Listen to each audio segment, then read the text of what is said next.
In 2024, the Minnesota Vikings had a 14-3 record, but in this offseason, they had a quarterback change that is going to change the trajectory of the Minnesota Vikings for the foreseeable future. But with all that said, in today's video, I'm going to be discussing why I still believe the Minnesota Vikings are NFC contenders heading into 2025. Subscribe and like the video if you do go on to enjoy. Let's hop into it. So as I mentioned, in 2024, the Minnesota Vikings were 14-3, and by most accounts had a pretty successful season. Unfortunately, the NFC North is loaded with talent, so they did not win the division, and they would go on to lose in the playoffs pretty early. So kind of a bad end to the season, but regardless, 14-3 is still very impressive. For a lot of teams out there, there would have been teams that would have just ran back the exact same roster, re-sign Sam Darnold, keep developing JJ McCarthy, and stick with the team that you have on paper. But the Minnesota Vikings decided not to re-sign Sam Darnold. As we all know, Darnold will go on to sign with the Seattle Seahawks, and instead will go all in with JJ McCarthy by supporting him with a whole host of new players to surround him with. So with all that said, let's go and look briefly at what they did in free agency and kind of go over what additions they made and how they might impact their season. We will also go over their draft here in just a minute, but when it comes to free agency, they would sign some big name guys. Mainly some big boys up front, with Will Fries to a 5-year deal, Jonathan Allen to a 3-year deal, and Ryan Kelly to a 2-year deal. They would also make a move for Isaiah Rodgers, Javon Hargrave, and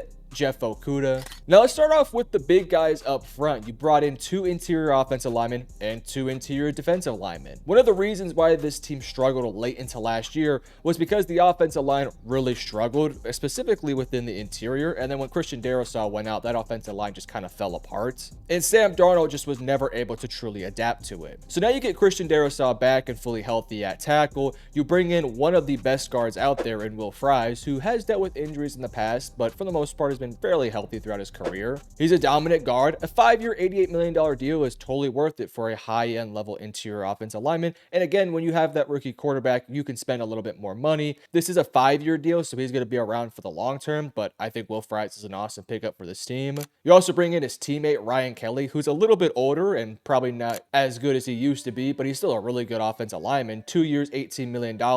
He'll step in, be your starting center, and he's very similar to Will Fries. He's strong, he's physical, good in pass protection, and good as a run blocker too. There's already some chemistry between Will Fries and Ryan Kelly, so you don't have to worry about those two finding their connection. They'll step in right away and play the same football they've been playing for the past couple years. Now, on the defensive side, they went with 2 more higher upside guys rather than more proven players, specifically because at this stage of their careers, both Jonathan Allen and Javon Hargrave are not playing their best football. Now, the deals I'm not the biggest fan of, but when you add in the context of them having a rookie quarterback, it does make me feel a lot better about the deals. Jonathan Allen on a 3-year, $51 million deal. Look, this was a former Pro Bowl, all-pro type of guy, but in recent years, his run defense and his pass rush just has not been as good as it used to be. With the new defensive coordinator and some new pieces around him, I think he could have a successful season, but I'm also not really banking on him being this all-pro or Pro Bowl guy, and it's not really like Minnesota needs him to become that. Same thing with Javon Hargrave. I actually think Hargrave might have a better chance of having a bigger year this upcoming season, simply because I feel like he was just really misused the past couple years. Now we'll see if he can return to form with Minnesota, because obviously a few years ago he was fantastic, but 2 years, $30 million, I think he's a little bit of a decent run stopper and can get after the quarterback. So we'll see if these 2 guys can kind of have a bounce back towards the back end of their careers. All in all, it was a lot of money spent on these interior linemen, both offensively and defensively,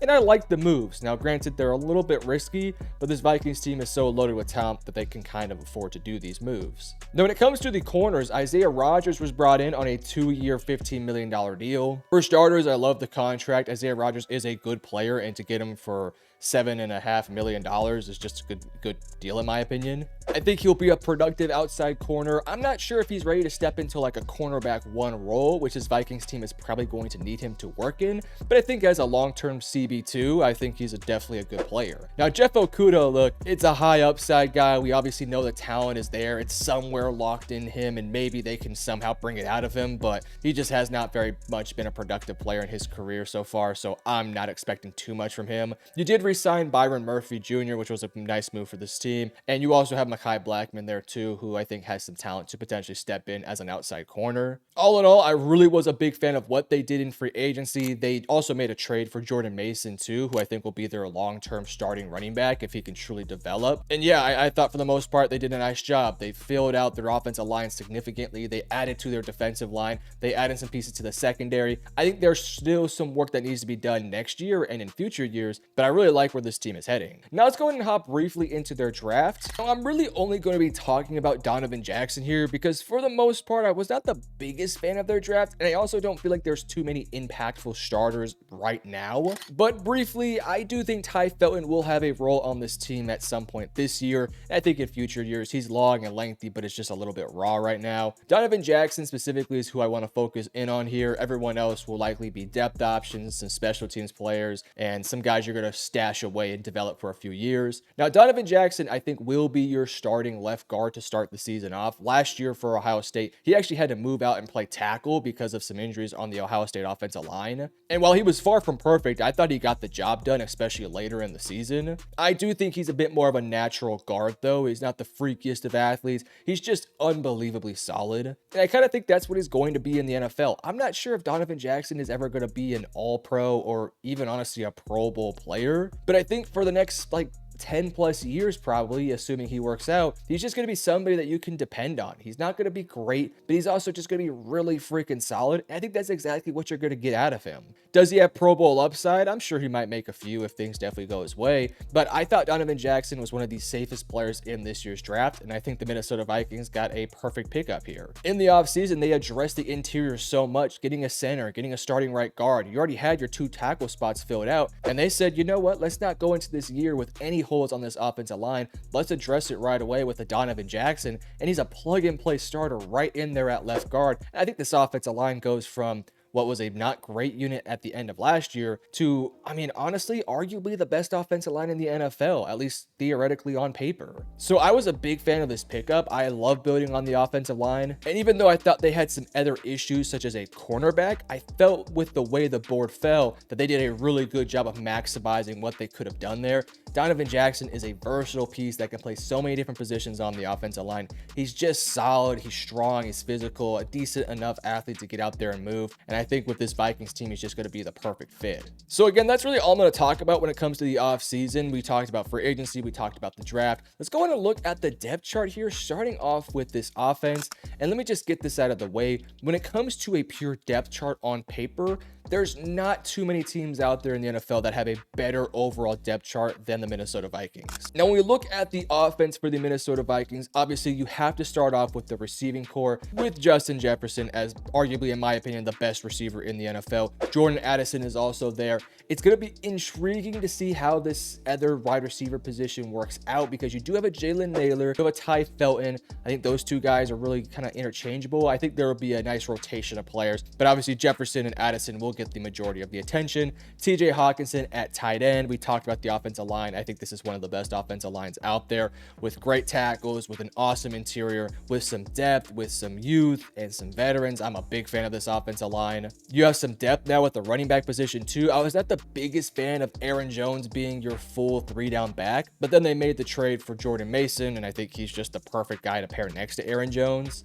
I kind of expect there to be a pretty even split between Jones and Mason. Like, I'm kind of expecting Mason to get a lot of productivity this upcoming season, with Aaron Jones kind of honestly taking a step back as the season does go along. I think for Minnesota, one of your goals should be to get to the playoffs fully healthy, and I think for Aaron Jones, that should be a major goal for this team. Have Aaron Jones ready to go for the playoffs, and Jordan Mason can be that guy that takes some carries off of Jones' plates. And shoot, if Mason plays better than Jones, then heck yeah, we got the guy for super cheap. Now, this offense is so loaded with talent, with a great offensive line, with 2 great receivers, with some depth there too, 2 excellent running backs who I think are really good players, and a solid ass tight end. The one position group here that is obviously the most important, but has the most question marks is the quarterback position. JJ McCarthy has never played a regular season game in the NFL, not a single snap. But from what we've seen in the preseason, he's looked good enough in my opinion. Now, it hasn't been perfect. You can definitely tell that the playbook is being overly simplified for him.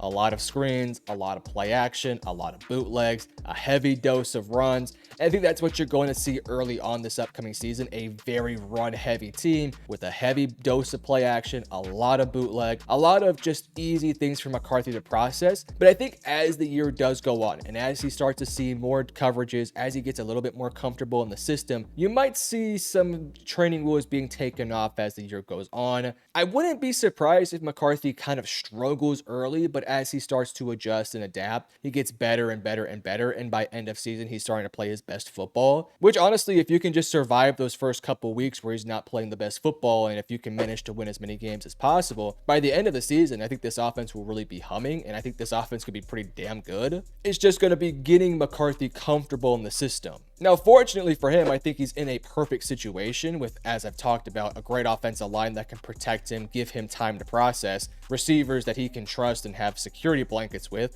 Like, man, if nothing's open, just throw it up to Justin Jefferson. He's the best receiver in the NFL, or at least one of. You're going to see a lot of running the football, a lot of things to take things off the plate of JJ McCarthy, and as things start to develop and as things start to carry on, you're going to see McCarthy have more on his plate, you're going to see him develop more, and things are just going to start to really come together as the season progresses. So for McCarthy, I love what I have in front of him. I think this offense will be really good next year. Just be patient in the early couple weeks, especially in some tough matchups, but I think by the end of the year, hopefully this offense will be humming. By the way, you have an awesome play caller in Kevin O'Connell, who I think is really freaking awesome. So all in all, offense is loaded with talent, and I absolutely love this unit. Now let's talk about the defense. I also, in a very similar light, love this defense too. Now I do have one major question mark that I think will be answered, because I think there's some options here, but I do at least have the question. Let's start off with the thing that I have no questions about, and that is going to be their front seven. Their front seven is damn good. They have edge rushers who can just straight up get after the quarterback. Jonathan Grenard, Andrew Van Ginkel. I'm also hoping Dallas Turner has a bit of a breakout year.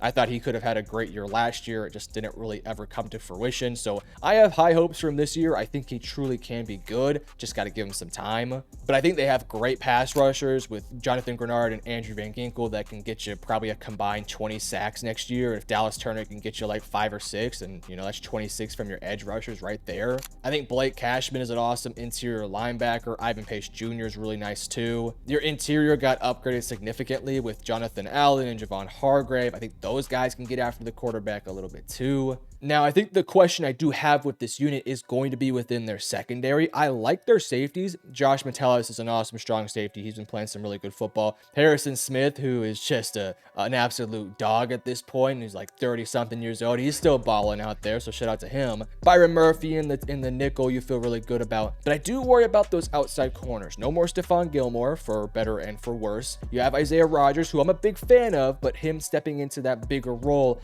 I'm a little bit concerned with. You have Jeff Okudah. You also do have a Mekhi Blackmon there too. We'll see if he can kind of fill out a role somewhere on the outside, if you can find a spot for him. But I just have a couple questions. I'm not overly concerned with Isaiah Rodgers, but if Jeff Okudah is in your starting lineup, then I'm a very worried person. He's just not good enough, if I'm being honest, unless somehow, some way they can get the most out of him. Now, what I will say is, I think this defensive line is going to be absolutely stifling quarterbacks. They're going to be getting after the quarterback consistently. I think they have good players in the secondary, but I worry about those outside corners a little bit. And I worry when you go up against the Jordan Loves of the world that like to throw these tight window passes to, you know, probably Matthew Golden a whole lot. I worry that they could find success versus Minnesota. I worry that Caleb Williams, with all of those pass catchers out there, Colston Loveland, Cole Kmet, DJ, Rome, Luther Burden, like that's 5 guys that can all get the ball. And I kind of worry this secondary could find some issues there. You know, namely, let's talk about the Detroit Lions with Amon-Ra St. Brown, Jamison Williams, and Sam Laporta, not to mention Jahmyr Gibbs too. Like, I just kind of worry about those sort of things. But I do think their front seven can absolutely go. I think they can cover well too. I think they're excellent in run stuffing. I think they can get after the quarterback. I just worry a little bit about, can these outside corners really step up and make big time plays next year? If they can, then I'm not too overly worried, but they did lose some pieces in the offseason that I think could come back to potentially bite them.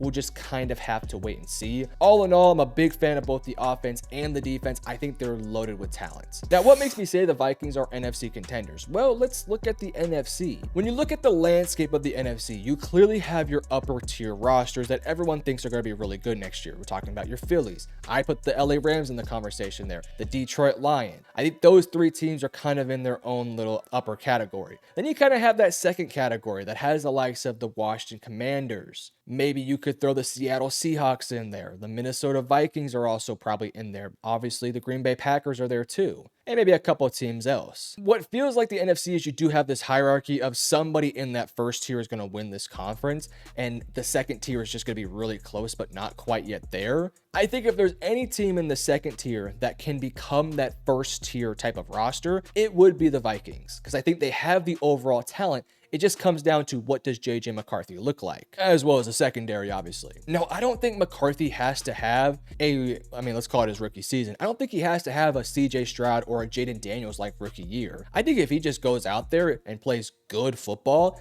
this Vikings team is going to be really good because they have the pieces to be an excellent team, assuming they stay healthy. So if this Vikings team can manage to stay healthy, the secondary can work its way out. And if JJ McCarthy just plays average to decent football, this Vikings team is going to easily be a 10+ win team that I don't think anyone wants to see in the playoffs. They have the coaching staff that I trust. They are a versatile team that play in multiple different packages. They can run the football. They can pass the football. They're going to be hard to predict. Defensively, we all know what type of matchups they can throw out there and all the things they can do with their versatile players. I just look at this team and I say they have so much talent that, I could see a world where they give some of those upper teams like a genuine run for their money. Now, I want to make one thing clear. I would probably say right now that the Lions, the Eagles, and the Rams are all the better team than the Minnesota Vikings. I'm simply saying that the Vikings could easily put their name in the hat there and have a chance of winning it all. They had the chance last year. If they had a slightly better offensive line, if they have some of those pieces on the defensive line too, who knows what happens with that Vikings team. Like, that Vikings team was so really good last year.